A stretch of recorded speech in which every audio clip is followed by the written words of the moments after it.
యో ఆ కెమెరా కొంచెం దగ్గరికి తీసుకురావయ్యా. మిడ్ షాట్ ఎవడికి కావాలి? క్లోజప్ పెట్టు.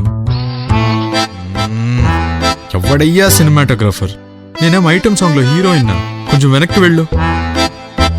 కొంచెం ఇప్పుడు సరిపోయింది.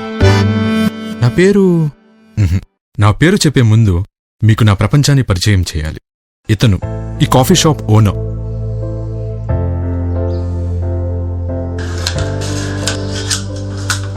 మనసు బాలేనప్పుడు, ఎవరినైనా మిస్ అవుతున్నప్పుడు, మనకి నచ్చిన ఇష్టమైన పని చేస్తే మనసుకి ఊరటగా ఉంటుంది. సెలవు రోజుల్లోనో ఇలా కాఫీ షాప్లో ఎవరు లేనప్పుడో, లేక వాడి మనసులో బాధ ఉన్నప్పుడు వీడి పని చేస్తాడు. ఇంతకీ ఆ బాధ ఏంటి? First love. సక్సెస్ అయితే ఎంత బాగుంటుందో, ఫెయిల్ అయితే అంతే బాధగా ఉంటుంది.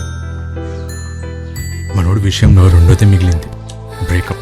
దాని తర్వాత ఒక గదిలోకి వెళ్ళి తలుపేసుకున్నాడు. అలా వేసిన తలుపు 2 నెలల వరకు తీయలేదు. ఏడ్చి ఏడ్చి ఏడ్చి ఆ కళ్ళు ఎర్రగా అయ్యాయి. బయటపడిపోతాయేమో అన్నంత లావయ్యాయి. అప్పటి నుండి ఆ కళ్ళని వేరే వాళ్ళు చూడడం కానీ, వాడు చూసుకోవడం కానీ జరగలేదు. ఆ అందమైన కళ్ళని అద్దాలు ఎప్పుడు కప్పేసే ఉంచుతాయి. వాడు తింటున్నప్పుడు, స్నానం చేస్తున్నప్పుడు, ఆఖరికి నిద్రపోతున్నప్పుడు కూడా అవి తీయడు.